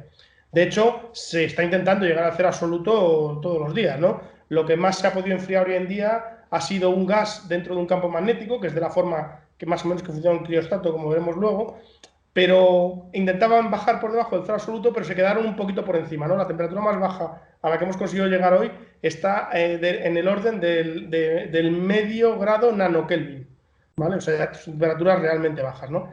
Para que os hagáis una idea, la temperatura de servicio de un ordenador cuántico actual pues se sitúa entre los 10 y 15 milikelvin, como pone ahí en la diapositiva, y eso es pues bastante más frío que el punto más frío de la Tierra, que son los 90 grados bajo cero de la estación Vostok, y que incluso la temperatura media del universo, ¿no? Que se sitúa en aproximadamente unos menos 270 grados Celsius. Estamos hablando de este tipo de temperaturas. Antes de seguir, aquí podemos ver diferentes chips para computación cuántica. En la foto se pueden apreciar los contenedores de los qubits, ahí a la derecha en un recuadrito. Eso es un chip de 22 qubits. Y un hecho interesante es que la fabricación de estos chips, hoy por hoy, utiliza técnicas ya conocidas en el mundo de la computación clásica, ¿no? Estamos usando básicamente aluminio y silicio para construirlos, es decir, estamos fabricando qubits con semiconductores y superconductores. Pero esta no es la única y no será la única forma de hacerlo en el futuro, ¿no? De hecho, pues preparando un poquito este evento, pues encontré una noticia, ¿no?, del pasado 30 de julio de un equipo de proyecto que trabaja para el ejército estadounidense, en los laboratorios que tiene el ejército para investigar sobre computación cuántica, y anunciaron pues hace el 30 de julio una posible nueva forma de construir chips cuánticos, ¿no?, basados en átomos artificiales que sitúan dentro de diamantes, que atacas por microondas y que de esta forma pueden llegar a emitir fotones que porten información cuántica. Es una aproximación híbrida, ¿no?, entre lo que hacemos hoy con circuitos integrados de aluminio y tal, y qubits basados en diamantes. Esto, como veis, pues ya es lo que decía Enrique hace un momento, casi hace falta que entre el filósofo ya y nos lo explique, ¿vale? Porque nos da para seguir imaginando, ¿no? Así que vamos a centrarnos en lo que por lo menos tenemos hoy cerca, ¿no? Vamos a ver cómo funcionan las cosas dentro de un computador cuántico. El computador cuántico es eso que veis ahí, es lo que se ve en la foto, tal y como lo conocemos hoy. Como se aprecia y podéis ver ahí, tiene varios pisos, ¿no?, con las diferentes etapas de enfriamiento. Hacia arriba pues está la parte más caliente del criostato y hacia abajo la parte más fría, esos 15 grados milikelvin, entre 10 y 15 para ser exacto, ¿no? La temperatura es más baja según bajas las etapas dentro del criostato, de arriba abajo. El criostato está en el core, en el centro, y el hardware cuántico se sitúa abajo y en los bordes del mismo, ¿no? Si nos fijamos un poquito en el esquema de la derecha, pues veréis que todo el sistema se controla con un ordenador convencional, que son esas dos cajitas que he pintado ahí, azul y verde, que gestiona el hardware que envía las señales al computador cuántico a través de cables. Estos cables llegan a un zócalo donde se conecta el chip cuántico y utilizamos materiales superconductores que con el frío extremo pues no van a experimentar apenas pérdida de señal. Por no decir que no la experimentan, vamos. Vamos a verlo con un poquito más de detalle. ¿Veis ahí el chip, ¿no? Cada chip cuántico se coloca en un zócalo del cual salen esos agujeritos hembra que veis ahí alrededor, ¿vale? Y al cual se enchufan los cables de señal, que es lo que tiene el señor del guante en la mano y que está a punto de enchufar, ¿no? Esas señales son las que salen del criostato, ¿vale?, de abajo hasta arriba, como veíamos viendo, y se conectan a través del patch panel que veis ahí en la parte en la parte de arriba de la fotografía. Veis un patch panel donde se conectan los cables que vienen del criostato y salen unos cables azules, ¿no? Son ya unos cables convencionales, en este caso son de color azul, que van conectados a un ordenador de propósito general, que es el armario de la izquierda, que es capaz de emitir las señales precisas para controlar los qubits y leer o modificar su estado, y así poder programarlo, ¿no? De esta forma es posible programar el ordenador, que, como nos ha explicado súper bien Enrique antes, no vale cualquier algoritmo, ¿no? Estos algoritmos tendrán que diseñarse de una manera especial que saque partido a los principios de la computación cuántica que estamos viendo, ¿no? ¿Os acordáis de la foto que veíamos al principio, ¿no?, de los programadores y operadores del ENIAC en 1947? Bueno, pues que está ahí a la izquierda en esa foto. Bueno, pues entre esa foto de la izquierda y la foto de la derecha han pasado 77 años, pero como veis ambas son conceptualmente iguales, ¿no? Ambas muestran tecnología punta para su época, en ambas se puede sentir la emoción de lo desconocido, ¿no? La historia nos ha enseñado que desde el ENIAC al teléfono móvil que tenemos hoy en el bolsillo, pues hemos recorrido un largo camino lleno de desafíos. Y yo estoy seguro que así será también para la computación cuántica, y en ello estamos, ¿no? En mi opinión, estamos en los albores de una nueva época en la historia de la computación y esperamos que estos avances lleguen rápido, ¿no? Y mientras, pues yo creo que lo que tenemos que hacer es seguir poniendo ilusión y trabajo duro para seguir avanzando. Así que nada, muchas gracias. Enric, todo tuyo de nuevo.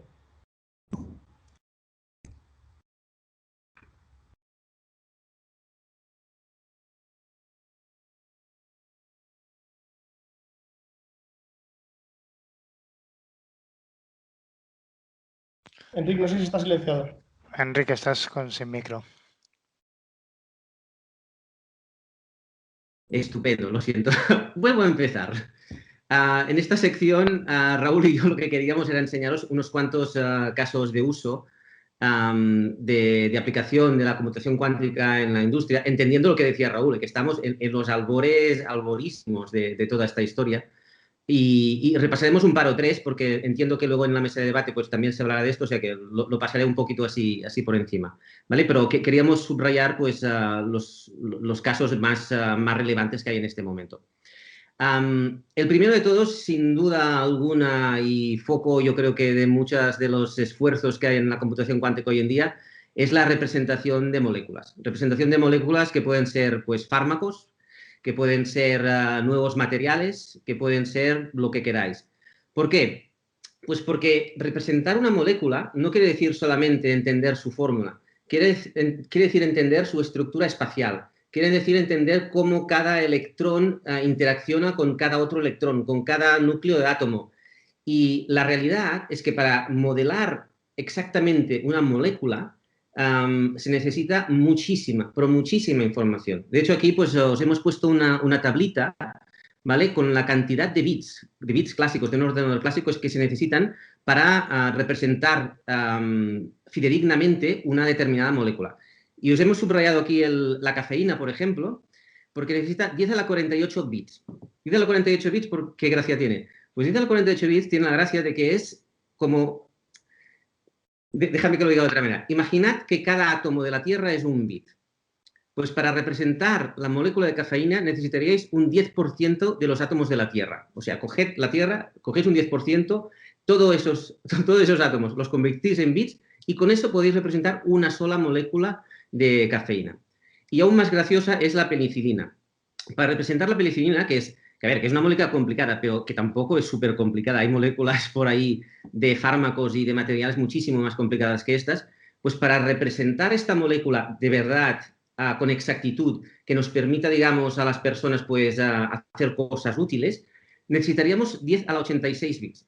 ¿Vale? 10 a la 86 bits, ¿qué gracia tiene? Pues que más o menos es el número de átomos que tiene el universo.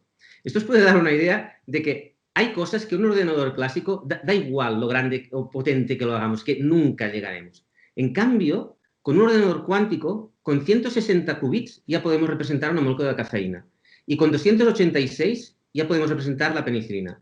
Y estos son números de qubits que, al contrario que el algoritmo de Shor, que ya os he explicado antes, que necesita pues, centenares de miles o millones de qubits, esto es algo que tenemos más o menos al alcance de la mano. Seguramente en un año estaremos en este rango de potencia de un ordenador cuántico, ¿vale? Y por esto, justamente, esta parte de la industria, digamos, farmacéutica de los materiales es de la que más, está focalizándose en la computación cuántica.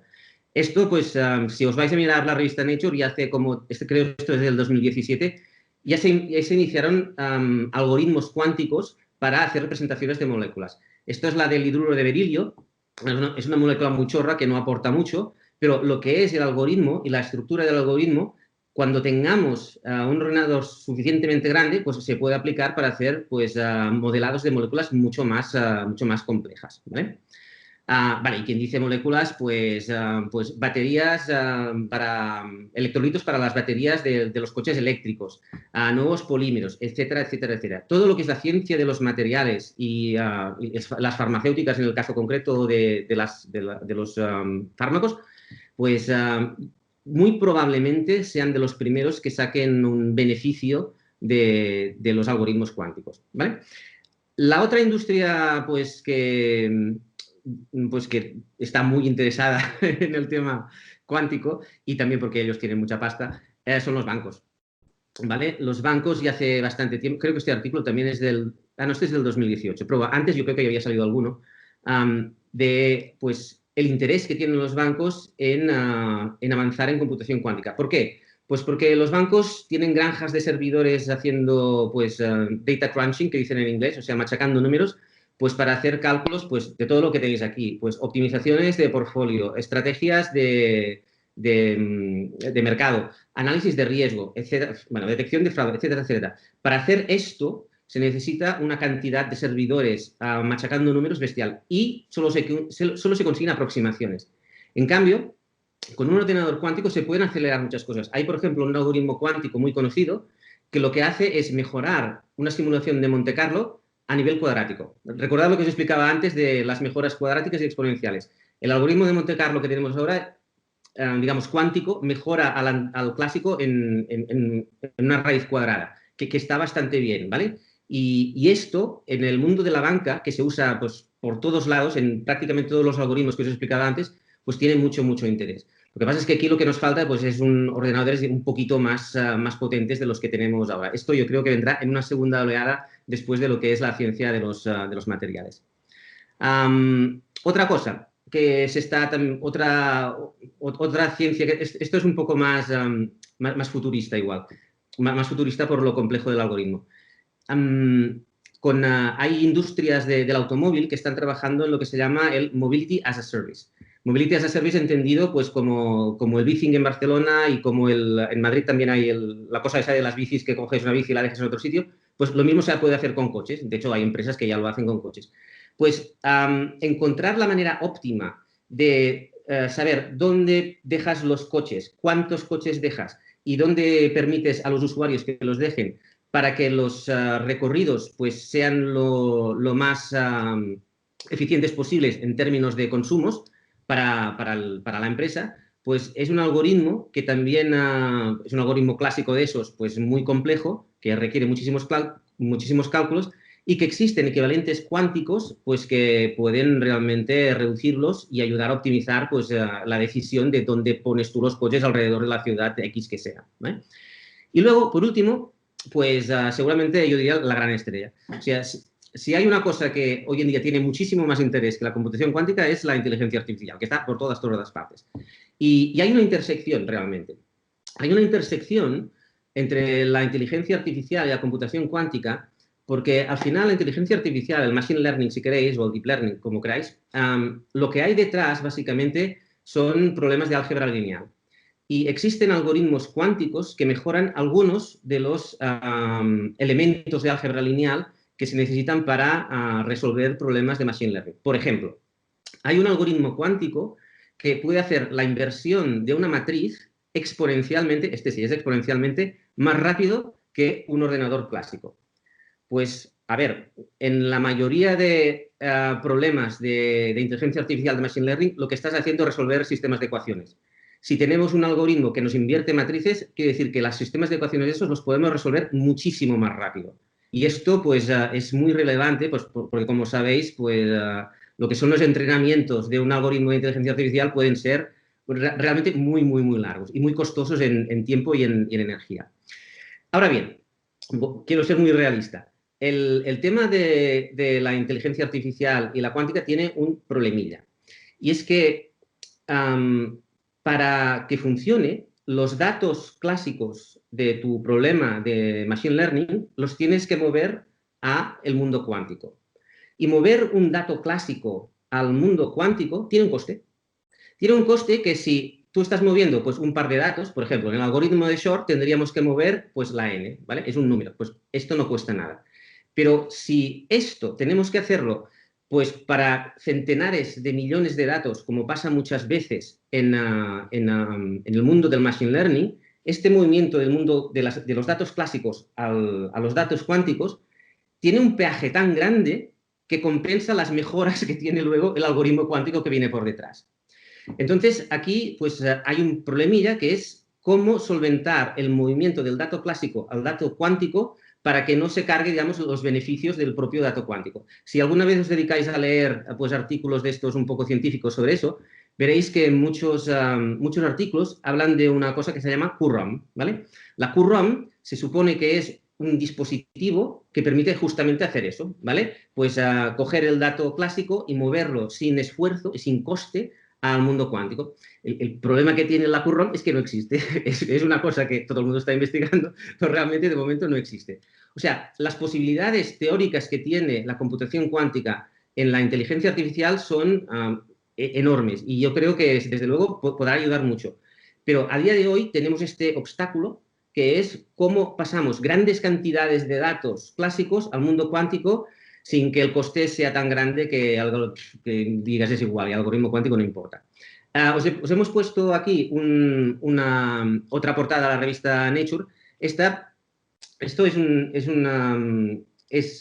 lo que explica en este artículo es la versión cuántica de un algoritmo de clasificación de Machine Learning muy conocido, que es el Supervector Machine, ¿vale? El SVM, que, por cierto, es uno de los que está en las librerías del QuizKit que os enseñaba antes.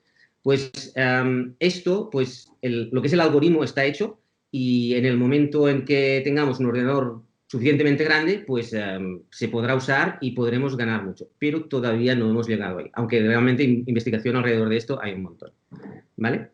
Y yo creo que con esto, esta me la voy a saltar, y con esto ya está, ¿vale? Hago un pequeño de resumen en nombre de Raúl y yo de todo lo que os queríamos explicar y entonces ya podemos pasar, si os parece, a la mesa de debate. Cosas a recordar, bueno, las cosas que nosotros creemos que hay que recordar. Esto de la física cuántica, de la computación cuántica, es un mundo totalmente distinto de lo que conocemos respecto a la física clásica y la computación clásica, ¿vale? Hay que cambiar completamente el chip, requiere nuevos... Creo que había una pregunta, bueno, alguien habló en algún momento dado de los conocimientos y las habilidades que tienen que tener las personas para trabajar en esto, pues bueno, tienen que ser distintas, ¿vale? Hay que empezar a estudiar otro tipo de cosas. Como decía Raúl, estamos al principísimo de esto, ¿vale? Hay muchísimo campo por recorrer. Estamos en este momento, pues, haciendo ordenadores que seguramente el año que viene estarán en 100 qubits y igual en un par de años, pues, estaremos en los 500, 1000, pero para llegar a los, yo qué sé, a los centenares de miles o millones de qubits que se necesitan para resolver algunos de estos problemas que son significativos, pues tenemos 10 años por delante, sinceramente, ¿vale? Y esto va a ser, pues, un camino largo. La computación cuántica no resuelve todos los problemas, ¿vale? No sé si creo que no lo he dicho, igual no he sido suficientemente explícito con esto. Un algoritmo clásico no lo metes en un ordenador cuántico y de repente todo va mucho más rápido. No funciona así, ¿vale? Simplemente hay que crear otro algoritmo que resuelva ese problema explotando, como decía Raúl, pues las propiedades de la física cuántica pues, que explotan la computación cuántica, ¿vale? Y eso pues requiere trabajo y de hecho pues alrededor de este mundo de la computación cuántica, aparte de Google, IBMs, Rigettis, etcétera, etcétera, hay una miríada de startups que están trabajando justamente en eso, en encontrar cómo hacer algoritmos clásicos, resolverlos en modo cuántico y que se mejore algo, ¿vale? Y esa es la gracia realmente. O sea, construir un ordenador cuántico, como creo que ya ha quedado claro, es realmente muy difícil. O sea, la tecnología y la ingeniería que hay por detrás son realmente muy, muy complejas.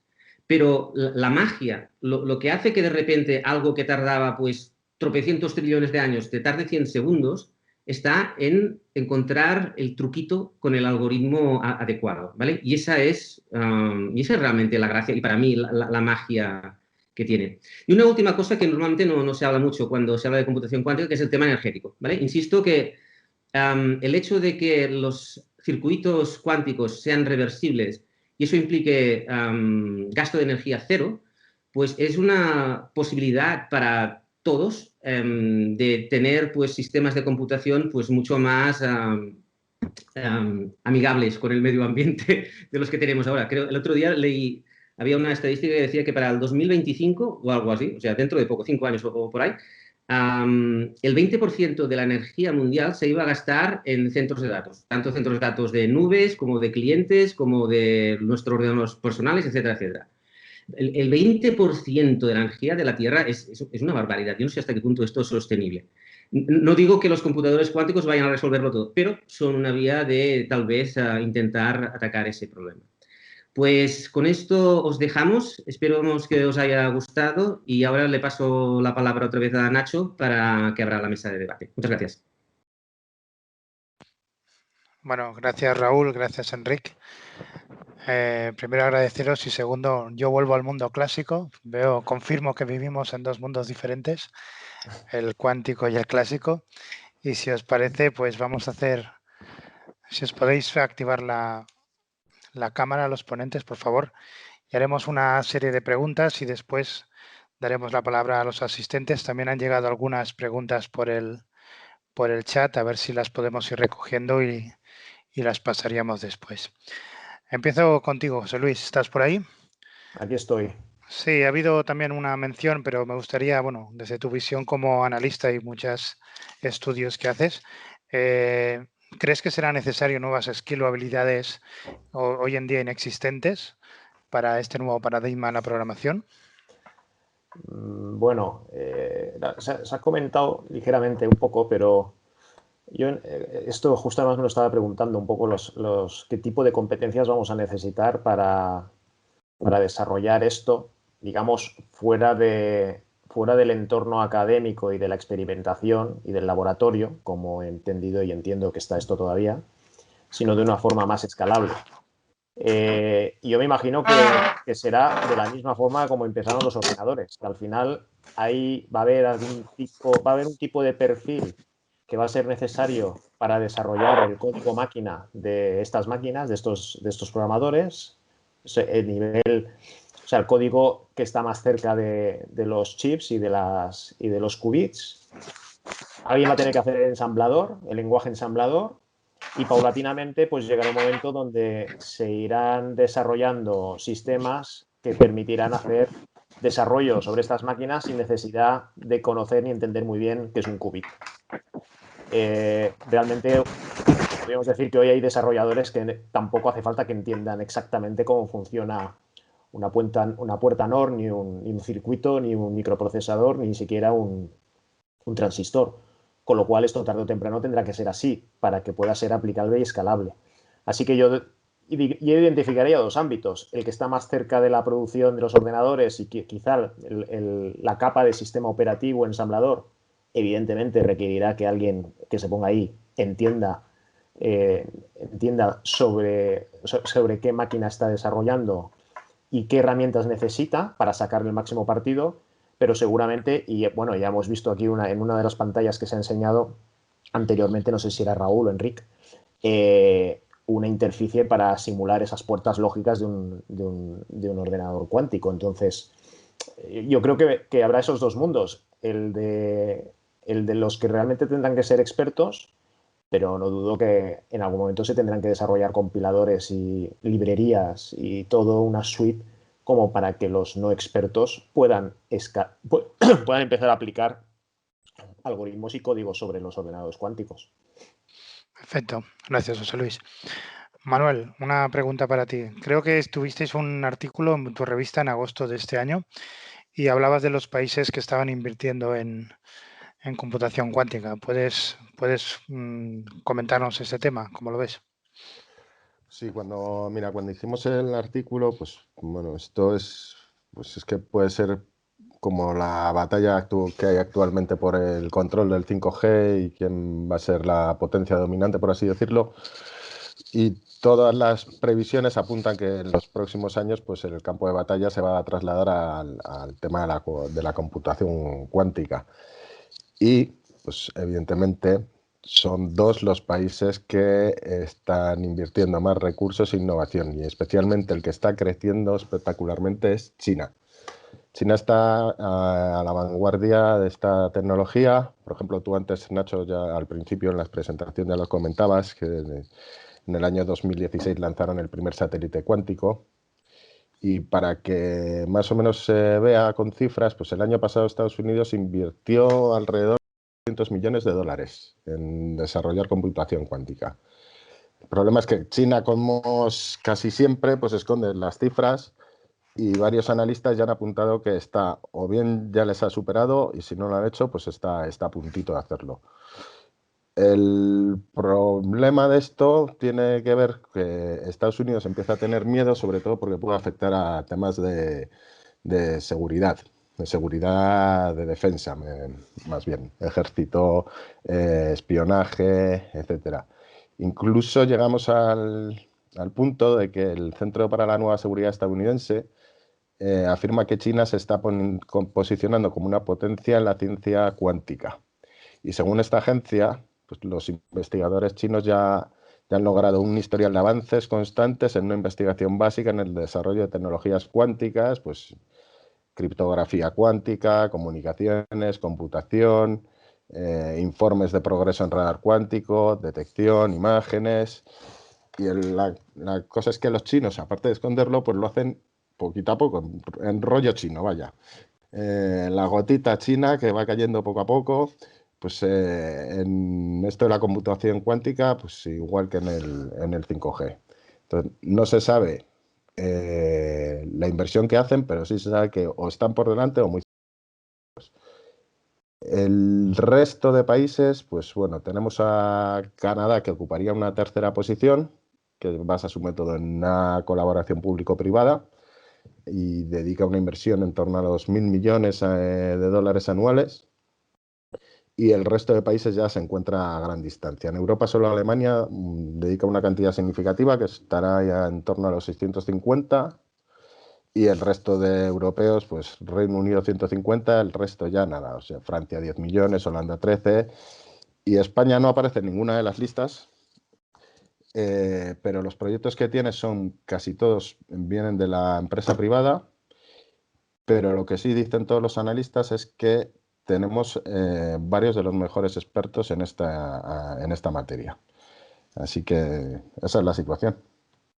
Bueno, muy bien. Gracias, Manuel. Ambrosio, para ti, algunos artículos de abril y octubre del 2019 se hablaba de que la computación cuántica podía obtener la supremacía respecto a la convencional. ¿Puedes comentarnos algún tema sobre esto?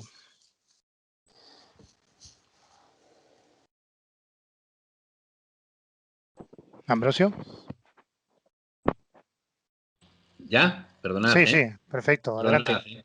Es una pregunta, estaba diciendo que quizás es una pregunta que me gustaría a mí después trasladar a Enrico o a Raúl. Porque perfecto. Perfectamente yo puedo... Sí, yo voy a hacer algún comentario. Yo creo que todos sabemos que la supremacía cuántica se desarrolló, si no recuerdo mal, hace 8 o 9 años, ellos lo sabréis bien, por el Instituto de Tecnología de California. Entonces, bueno, consistía sobre todo, como todos sabemos, en que las computadoras cuánticas puedan superar a las convencionales, ¿no? Eso es en la base. Lo que pasa que nosotros sí es cierto, como tú decías, que hemos estado publicando, y algún informe así lo dice, que no tiene por qué darse tan rápido. O sea, quiero decir que pueden convivir la cuántica, que puede convivir el ordenador, la computación cuántica puede convivir perfectamente con la tradicional, ¿no? Que pueden trabajar conjuntamente, ¿no? No tienen por qué prevalecer una sobre otra. Eso es una de las teorías que más también a mí me han llamado la atención, ¿no? Y también, sobre todo, lo que está indicando esta carrera por llegar a esa supremacía cuántica es que, por lo menos, como también aquí ahora se ha comentado, es que se está empezando a madurar, pero no hay que tener en cuenta que falta todavía mucho. Esa supremacía cuántica, creo que también Enrique lo ha dado a conocer ahora, no decía exactamente la supremacía cuántica, pero sí es cierto que quedan muchos años, como él mencionaba ahora, por llegar a que quizá esa computación esté por encima y pueda resolver esos problemas, que al fin y al cabo la supremacía cuántica es eso, puede resolver unos problemas que el ordenador, los superordenadores actuales no pueden hacer, ¿no? Estaba hablando además de los qubits, que de los procesadores no sé si se hablaba de 100 qubits aproximadamente, y es cierto que tiene que dar un salto brutal para que esa supremacía cuántica llegue. Y los he mencionado y no porque estén aquí. Google y IBM, evidentemente, son los referentes en este terreno. Perfecto. Juan Miguel, te traslado una pregunta que además creo que también ha llegado por el chat, no exactamente así, pero ¿tú crees que llegará a popularizarse los ordenadores personales cuánticos o se quedará a nivel corporativo? Creo que en el chat hablaba a nivel de cloud. Entiendo que se refería, pues que bueno, no, la gente no lo va a tener en su casa como uso doméstico. Juan Miguel. Juan Miguel. ¿Lo hemos perdido? Bueno, intentaremos conectar después. José Luis, otra pregunta para ti. Juan Miguel, ¿estás ahí? Sí, ¿me escucháis? Sí, ahora sí. ¿Has oído la pregunta? ¿Ahora sí, mejor? Sí. Sí, te escuchaba ya a ti, pero vosotros por lo que sea no me escucháis. No sé si me veis o se me ha desconectado la cámara. Perfecto, no te vemos, pero te oímos. Adelante. ¿Me escucháis? Bueno, eso es lo que importa. Al fin y al cabo no soy muy guapo, pero lo que tengo que decir es interesante. Para mal que lo diga yo. Pues yo creo que a la luz de lo que han comentado los compañeros Raúl y Enrique, creo que es complicado que la computación cuántica llegue a popularizarse a nivel de la computación clásica, que como os ha dicho, tenemos un mini ordenador más potente que el ENIAC en la palma de la mano, como nuestro teléfono móvil. Creo que por un lado hay una serie de problemas técnicos en cuanto a tamaño, a refrigeración, condiciones también de estabilidad física, de estabilidad magnética, que precisan de un entorno muy bien adaptado y muy aislado específicamente para ese ordenador cuántico, que no cualquiera puede tener en la oficina, a no ser que sean compañías muy grandes. Luego también lo que han comentado también de trasladar la información del ordenador clásico al ordenador cuántico y viceversa. Eso probablemente esos desafíos técnicos se vayan solventando poco a poco, pero no es cosa de un día para otro. Y aunque pudieran llegar a solventarse y a conseguir que se trabajara con una temperatura más elevada de esas temperaturas que se han hablado cercanas al cero absoluto, aún así, aunque técnica y económicamente compañías, no digo ya como gigantes como IBM, pero sí grandes corporaciones, no quiero dar nombres para no generar suspicacias, pero grandes corporaciones automovilísticas, energéticas, financieras, sí es posible que pudieran tener la capacidad de tener su oficina, pero por otro lado vemos que el modelo tecnológico de negocio se tiende al pago por uso, tecnología como servicio, migración cada vez más nosotros que somos una asociación de usuarios de SAP, lo sabemos, de cada vez más procesos, más datos, más aplicaciones a la nube. Es difícil para mí pensar que esta tendencia en la que los demás van a retroceso se vaya a revertir para que cada empresa tenga un ordenador cuántico en sus oficinas. Yo creo que no es ese el modelo al que se avanza, sino que habrá grandes compañías que tendrán sus computadores cuánticos y ofrecerán el uso de esa tecnología como servicio a todos los clientes que puedan permitírselo. Sí creo que a medida que avance, se va desarrollando, se irá abaratando y democratizando el acceso y posiblemente en unos, no sé si años, lustros o décadas, sí podemos ver a pymes disfrutando las ventajas de la computación cuántica, pero no tener un ordenador cuántico para la oficina. Gracias, Juan Miguel. José Luis, vuelvo contigo. La última pregunta. De las tecnologías, ahora que habla todo el mundo de inteligencia artificial, analítica, Big Data, ¿tú ves que esto puede ser potenciado con la computación cuántica? Y ya también si ves alguna aplicación de negocio diferente a la que nos ha comentado Enrique en temas financieros y farmacéuticos. Bueno, yo en cuanto a la tecnología, se me oye, ¿no? Se oye, en cuanto perfecto. a la tecnología, a ver, ya se han comentado que tecnología de ciberseguridad probablemente se verá beneficiada y se verá, no sé si beneficiada, pero impactada en el desarrollo de nuevos algoritmos. Yo creo que la inteligencia artificial, estoy bastante de acuerdo con lo que comentaba Enrique. Yo aquí en la inteligencia artificial, además, voy un paso hacia atrás. O sea, la inteligencia artificial y en concreto las técnicas de deep learning se están usando para resolver, ya vino a hacer un papel parecido al que parece que va a hacer la computación cuántica. Es decir, apareció y se empezó a aplicar para resolver problemas que son difíciles de abordar con algoritmia tradicional. Y en cambio, con inteligencia artificial y con redes neuronales y con estrategias de deep learning, parecía que sí que eran abordables. Entonces, yo aquí quizás es verdad que pueda haber esa intersección, como dice Enrique, es decir, que hay procesos y algoritmos, programas sobre inteligencia artificial en entreno de redes neuronales que podrán ir mucho más rápido con tecnología computación cuántica. Y yo veo como algo complementario incluso, es decir, tendremos 3 estrategias a nuestro alcance. Habrán procesos y problemas que serán resueltos con algoritmia tradicional, procesos más deterministas, digamos así, que además probablemente no tenga sentido ni usar deep learning ni computación cuántica, como ha dicho el compañero. Habrá procesos que serán no deterministas, que necesitarán además datos de entreno y que probablemente con algoritmia y con técnicas de deep learning sea lo más adecuado abordarlos. Pero es posible que nos encontremos con procesos no deterministas de los cuales además no tenemos datos suficientes o los datos no sirven y tendremos que intentar afrontarlos sin información de entreno. Entonces, es posible que aquí pueda jugar un rol la computación cuántica. A lo que voy es que yo creo que computación cuántica funcionará bien y aplicará muy bien en situaciones para las cuales conocemos las ecuaciones, son especialmente locas y son inabordables con un ordenador tradicional y tenemos los datos y los parámetros de esas ecuaciones, pero no tenemos tiempo para el entreno, no tenemos datos para el entreno. En esos casos es donde probablemente la computación cuántica funcionará. Entonces, yo creo que se complementará bien y luego creo que toda tecnología aplicada a hacer analítica en tiempo real o, digamos, obtención de procesado de información y obtención de datos en tiempo real es donde realmente hay una ventaja competitiva, el sacarlo en tiempo real respecto al resto. En cuanto a industrias o ámbitos donde pueden aplicar, yo me repito al anterior, es decir, procesos donde hay ya fórmulas conocidas pero que son inabordables mediante tecnología algoritmia, todos aquellos procesos que ahora estamos enviando a los supercomputadores, que se envían y son procesos que se ejecutan en los supercomputadores. En Barcelona tenemos uno, pero bueno, en toda Europa, en Asia y en Estados Unidos también hay, y son procesos que requieren su tiempo de proceso. Esos procesos que ahora enviamos a los supercomputadores probablemente sean abordables y sea aconsejable hacerlos con computación cuántica. No sé, pues temas de física de materiales, ya lo ha comentado antes el compañero, quizá en industria extractora, minera, aquellas donde necesita un cálculo de fluidos.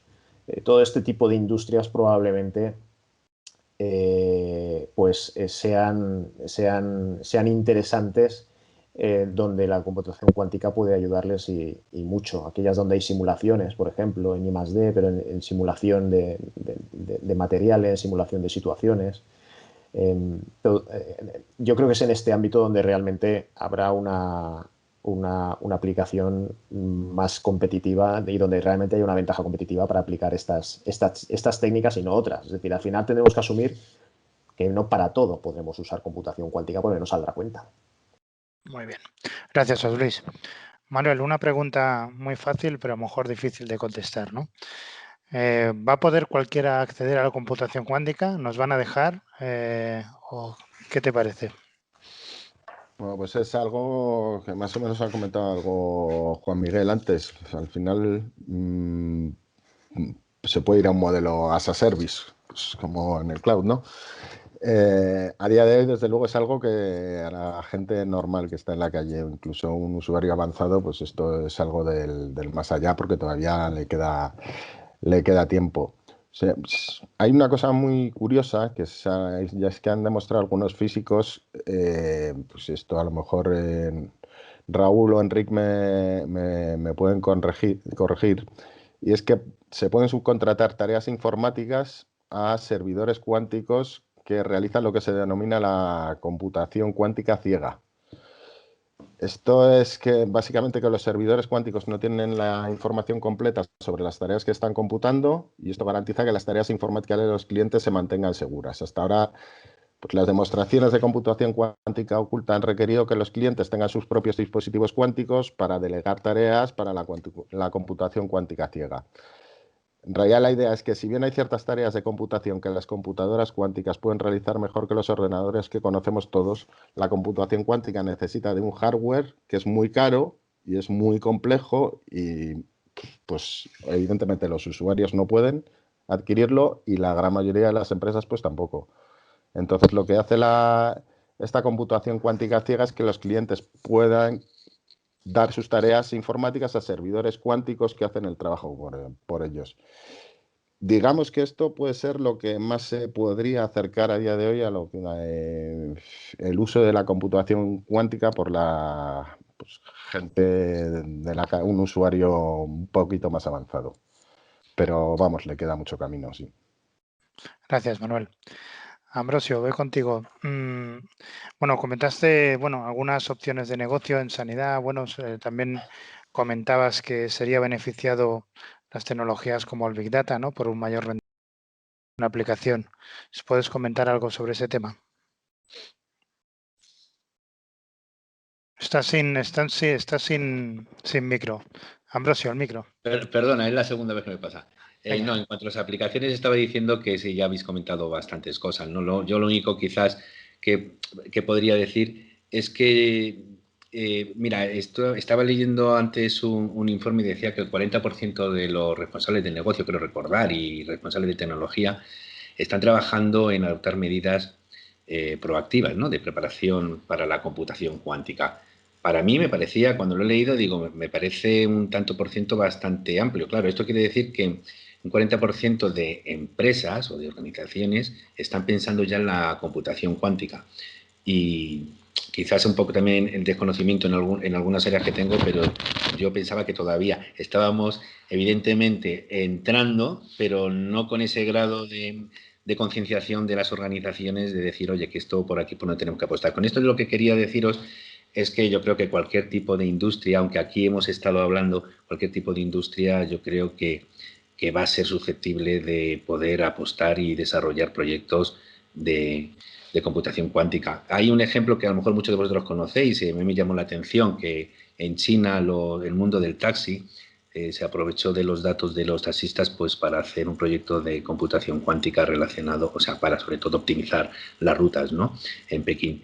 Bueno, quiero decir, es un ejemplo más, ¿no? Y evidentemente, como tú preguntabas también sobre el tema Big Data, lo que es cierto es que la analítica de datos y las posibilidades que ofrece, se ha dicho antes, la industria farmacéutica, la industria bancaria, sobre todo los bancos, juegan con tanta cantidad de datos que si no está por detrás el Big Data y la analítica, evidentemente es lo que va a tirar de que los proyectos de computación cuántica tiren sobre todo más en estos sectores, obviamente. Perfecto. Venga, vamos por la última de los panelistas y luego ya es tiempo para vosotros. La última, por dejarla un poco abierta, Juan Miguel. ¿Cómo crees que afectará el desarrollo de la computación cuántica a la economía y a la sociedad? Así, en general. Bien, bueno, yo creo que es inevitable que desde las primeras civilizaciones hasta hoy, cada nueva tecnología ha tenido un impacto en la economía y en la sociedad. Entonces, a día de hoy, el mundo se enfrenta a tres grandes desafíos. Yo creo que es crisis económica, crisis ecológica y crisis sanitaria. Y en los tres, la computación cuántica puede contribuir a dar respuestas a esos desafíos. Hemos hablado, el compañero Enrique, sobre la representación de moléculas y su papel en la industria farmacéutica para desarrollar nuevos medicamentos. También en la tecnología de materiales, en un contexto en el que los recursos naturales van escaseando, con lo cual esa optimización de recursos puede ser muy importante. El menor gasto de energía de los computadores cuánticos también es positivo en aras de la sostenibilidad. Y luego también en un contexto de crisis económicas cíclicas y refundación del capitalismo, que las corporaciones económicas y financieras dispongan de ese potencial para predecir riesgos, incluso para predecir posibles crisis financieras a corto o medio plazo, es una forma de estar mejor preparados y de minimizar el impacto en la sociedad. Eso por la parte positiva. Por los riesgos que se podría ver, quizá la concentración de una tecnología tan importante en pocas empresas, que son las que pueden desarrollar y mantenerla, y luego también la posible, pero no segura, aplicación de ese potencial de computación y tratamiento de grandes masas de datos para construir sistemas masivos de vigilancia y de control social. Esas son las potencialidades y los riesgos que veo yo. Perfecto, gracias Juan Miguel. Bueno, ahora os lanzaré unas cuantas preguntas. ¿Estáis ahí, Raúl y Enric? He intentado ir recogiendo las preguntas que había por el chat, creo que también las podéis ver vosotros. Os lanzo una. Una dice, ¿cómo se representa un dato cuántico? Si queréis os voy lanzando preguntas y tenemos 20 minutitos y luego hacemos el juego. Raúl, Enric, al que quiera que levante la mano. Yo no he entendido la pregunta, perdona, ¿cómo era? ¿Cómo se representa un dato cuántico? ¿Un dato cuántico? Sí. Bueno, desde el punto de vista teórico, ahora que Enric nos lo aclara un poco más, pero yo cuando he estado viendo ecuaciones y algoritmos, normalmente los qubits se representan dentro de que se llama notación ortonormal, el espacio de Hilbert, que bueno, a efectos prácticos es como un palote y el valor y un signo de mayor, creo recordar. Y a nivel conceptual, dentro, como tienes que representar todos los estados, se representan dentro de una esfera que se llama esfera de Bloch. Pero entiendo que luego eso, en carácter práctico, ya se hará de alguna otra manera. Aunque creo que la notación ortonormal en el espacio de Hilbert se mantiene. Victoria, es correcta. La pregunta era tuya. Estás ahí. Si quieres entrar, puedes. Bueno, luego nos preguntaban también un poco más de información sobre la librería QuizWikit. El QuizKit tiene varias librerías. Si vais a quizkit.org, allí podéis encontrar todo lo que queráis sobre el QuizKit. De hecho, hay manuales, hay tutoriales. Si os queréis convertir en expertos, hacerlo vosotros solitos, solamente a través de la página esa. Aquí concretando, Enric preguntaba, para simular algoritmos cuánticos en un ordenador convencional. Era la pregunta entera. A ver, perdón, vuelve a repetir, perdón, que no me he enterado. Sí, dentro de esta librería preguntaba, supongo, si había alguna documentación para simular algoritmos cuánticos en un ordenador convencional. Sí, hay simuladores, correcto. O sea, el QuizKit tiene distintos backends. El backend, digamos, es la parte cuántica. Entonces, tú puedes asociar el QuizKit a un backend de un ordenador físico cuántico de verdad y, de hecho, cualquiera de vosotros podéis jugar con un ordenador físico de verdad cuántico, o bien puedes asociar el backend a un simulador, con lo cual podéis jugar con vuestro sin problema. Sí, si queréis completar el tema, esto sería el camino del tigre. Existe también, digamos, el equivalente del camino del dragón, ¿vale? Que sería utilizar Circ, que es otra librería que hay por ahí de libre distribución, que se programa en Python y que también accedes a un simulador. También. Está ahí, es más o menos el mismo tema, pero vamos, que con cualquiera de las dos te puedes convertir en un algoritmista cuántico. Perfecto.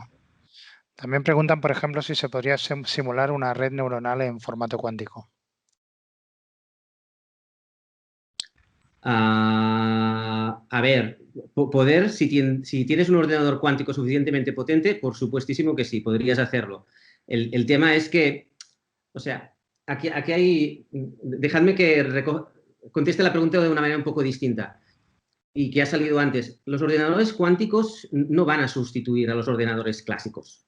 Los ordenadores cuánticos sirven para resolver algunos problemas muy concretos que los ordenadores cuánticos no pueden resolver, ¿vale? Y el mundo que tendremos por delante será un mundo, digamos, híbrido, en el cual pues, habrá muchas cosas que se seguirán trabajando con ordenadores clásicos, haciendo lo mismo que hacemos ahora, y si queréis pensarlo así, pues habrá como unas GPUs o unas tarjetas gráficas de estas potentes, pero cuánticas, que resolverán algunas partes de ese problema con tecnología cuántica, porque ese problema en concreto, un ordenador cuántico lo resuelve más rápidamente, ¿vale? Entonces, representar toda una red neuronal con un ordenador cuántico, no sé hasta qué punto tiene sentido. Lo que sí tiene sentido es lo que os decía antes, ciertos cálculos dentro de la red neuronal, especialmente lo que tiene que ver con resolver ecuaciones, invertir matrices y esto, sí que se podría resolver con un algoritmo cuántico porque los hay que son súper eficientes, de hecho mucho más eficientes que los clásicos. Muy bien. Os traslado otra que creo que hemos contestado, pero bueno, preguntan si un PC entendido como personal computer, supongo, cuántico está en el horizonte o solo estarán disponibles para uso cloud. Bueno, creo que alguna respuesta ya hemos dado en la mesa de de ponentes a esta misma pregunta.